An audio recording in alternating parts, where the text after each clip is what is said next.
dhe të hyjë në një risk i cila do të qënte një qeveri, qoftë ajo shumë jetë shkurtër deri në zgjedhjet lokale, eventualisht deri në zgjedhjet për presidenten në fillim vitin 2026.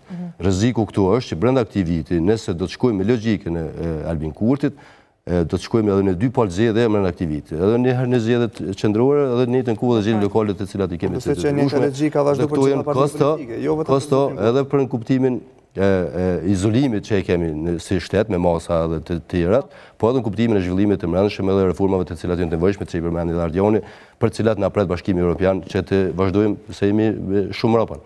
Vetëm që po besoj që me plotësua ato që edhe e tha parafolsi.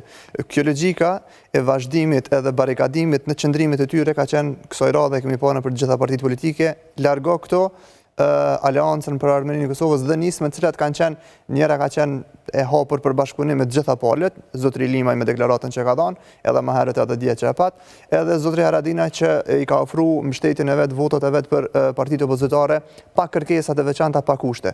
Dy partitë e mëdha kemi pas qëndrimet tyre në barikadimin e qëndrimet e tyre që shpesh herë nuk kanë arritje edhe me argumentu mjaftueshëm, cilat janë ka përgjithësi më shumë për shkak se në dyta dhe treta me renditje. Shpesh herë nuk kanë arritje edhe me argumentu qëndrimet e tyre për faktin se cilat do të janë zgjidhjet e mundshme, sepse në rregull ti mund të barikadohesh në qëndrimin tënd, mirë po nuk mund të akuzosh pastaj të tjerët për lëvizjet e mundshme që do të bëjnë. Ne kemi pa barikadimin e Lidhjes Demokratike të Kosovës, e cila ka qenë as me lëvizjen vetvendose, mirë po as me atë bllokun opozitar të mundshëm, ndërsa Partinë Demokratike të Kosovës kemi parë i kemi numrat duke mos dhënë lëvizje konkrete në krijimin e këtyre institucioneve. Ka qenë më e hapur PDK se sa LDK për të krijuar institucionet? Njeriu, por edhe politikanët, edhe partitë duhet të kenë qëndrimet e veta dhe të përmbahen atyre qëndrimeve.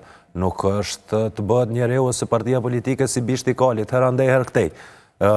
Thjesht, për shembull me që e përmendi LDK-n, LDK ka pas njëjtin qëndrim që nga para fushatës, edhe në fushat, edhe sot e ka të njëjtin qëndrim. Nuk e thamë konotacion negativ, vetëm thamë që e ka një qëndrim. Konotacion negativ. Ti e transmetove ndryshe, sikur barikaduese, por ti duhesh ta kuptosh që derisa unë nuk jam me ty para lojës, nuk do jem as loja as pas lojës. As nuk e thamë që është kon keq, as nuk e thamë që është kon mirë, thjesht e përcaktuam që ka qenë një qëndrim i tyre. Në rregull. Sikur Lidhja Demokratike e Kosovës, ashtu edhe Partia Demokratike, nuk e thamë që me çdo kush duhet me ndryshu qëndrimet. Nëse ju e keni kuptuar ashtu është diçka tjetër. Pikërisht, tash ndryshimi i qëndrimeve, me që jemi këtu te qëndrimet, kjo është një pazar politik i cili pritet të bëhet, në qoftë se dallime do ishin përmbajtësore, atëherë, okej, në rregull të bëhet edhe barikadimi. Por në qoftë se është vetëm për pozita, atëherë padyshim që do gjehet një zgjidhje. E këtu dallime përmbajtësore ka të mëdha, qoftë nga ana PDK-s, LDK-s, edhe Aleancës për Armërinë e Kosovës, ndaj vetvendosjes, sepse vetvendosja ka krijuar një diskurs të tillë se të gjithë janë të këqij, vetëm unë jam i mirë.